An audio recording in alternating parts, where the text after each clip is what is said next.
Hello, and welcome to the Homeschooling and Loving It podcast. I'm your host, Jamie, your friend at homeschool.com and homeschool mom of 6. Join us as we keep it real and chat about the ups and downs of this amazing adventure we call the homeschool life. So grab a cup of your warm favorite and a comfy chair and let's get started.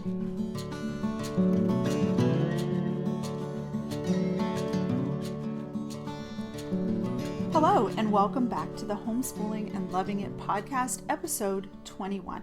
Today we're talking about thankfulness and gratitude. Sadly, it seems to be a rather elusive character trait in our American culture today. So today we're going to discuss some practical ways we can encourage this in our children and in our homeschool.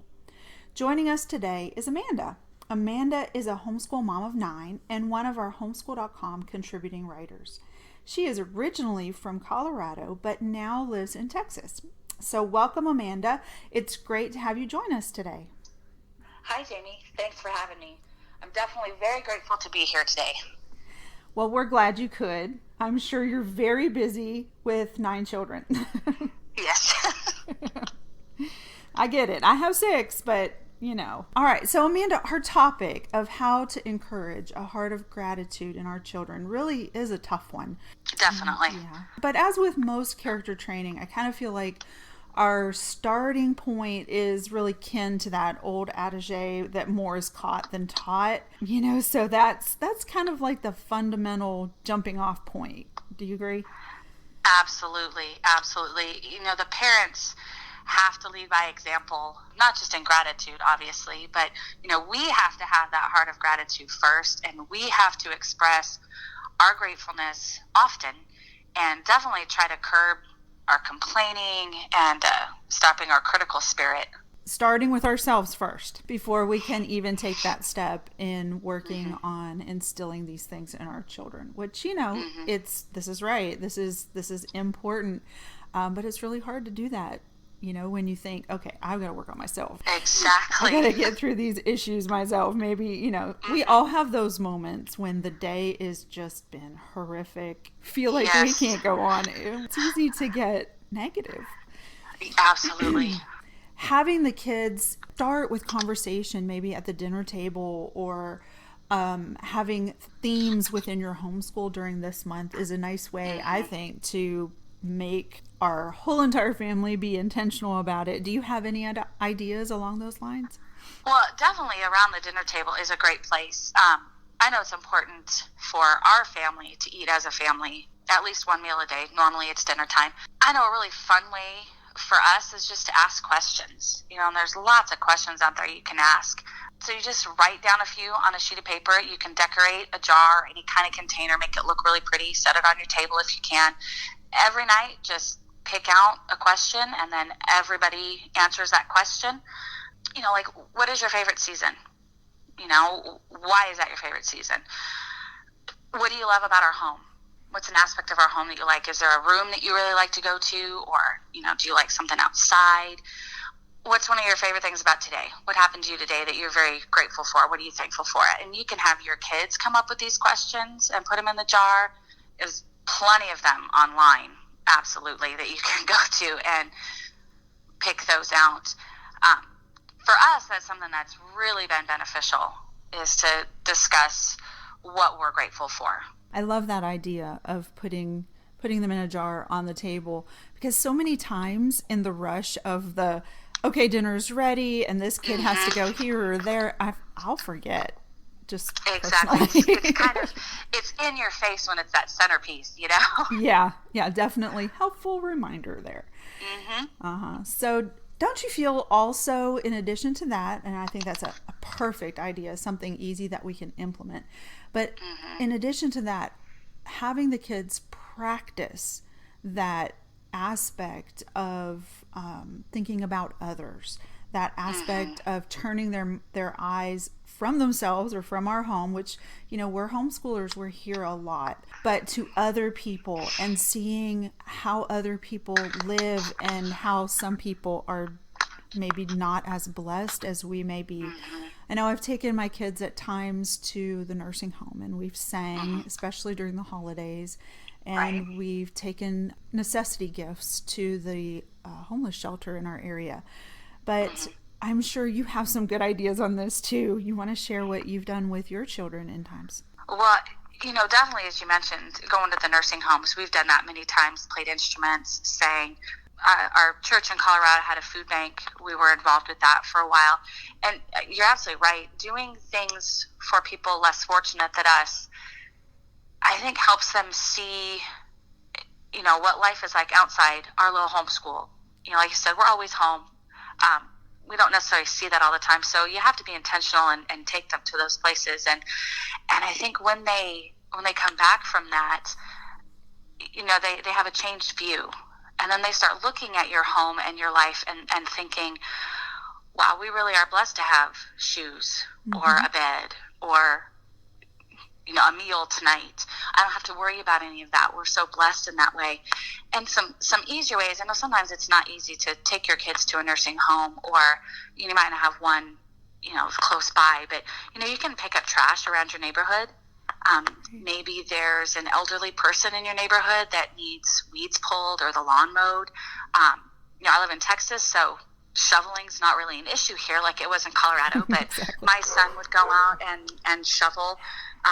We had a huge patch of ice, and he went out with this big ice pick and chopped that all up. And, just little things like that you can do just in your own neighborhood.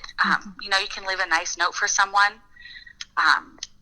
Do your siblings' chores. That one might be a little bit more difficult, but I think it's great, that's though. Definitely a blessing. And again, that starts with us. If we're quick to snap at our kids for something they do, they're going to see that, and they're going to do that, with their friends and family. You can send a care package to a soldier or a college student. Get with other families too, especially in your church, or if you have a homeschool group, maybe, you can send a huge box to college students. We've done that in the past as well. And for us, something that we do regularly is donate things. We go through our clothes, we go through our toys, we go through our books, and there's lots of places that you can donate those kind of things to. And that's another way to think, even though you really liked this book, we haven't read it in a while, you haven't played with this toy, you haven't worn this, someone else is going to benefit from that maybe would love it even more than you did. We do the same thing there. Absolutely. I definitely feel that this is an aspect that I personally in my own homeschool need to drill down on. I feel like I get so busy and carried away with all of the stuff, all of the things, and making it through, especially now I've got a couple in high school. I'm like, oh my word, all of these high school subjects. So my brain is all stuck in that rut, and I need to, again, start with myself and start thinking about others and encourage my children by example. And I'm just going to throw this out there because I did mention that you're one of our contributing writers, but you've written a beautiful blog post on the same subject, which we are going to share the link for our listeners at the end of the show notes. But you had a really, really great wall idea. Can you share that with us? Absolutely. Just to be totally honest, we have not done this in our home yet, but as I was kind of thinking about this article and other creative ways to like you said, be intentional and have it every day, I saw this on Pinterest, I think, but it's the wall of gratitude. And you can use, chalkboard, a whiteboard. I saw 3x5 cards, scrapbook paper. I mean, there's some really pretty scrapbook paper that goes with the season and holidays and things. You can cut that into shapes or, whatever you want to do. Colorful markers, pens, have those nearby with the papers or whatever, however you want to do it. And either, once a day or throughout the day, have everybody write something they're grateful for.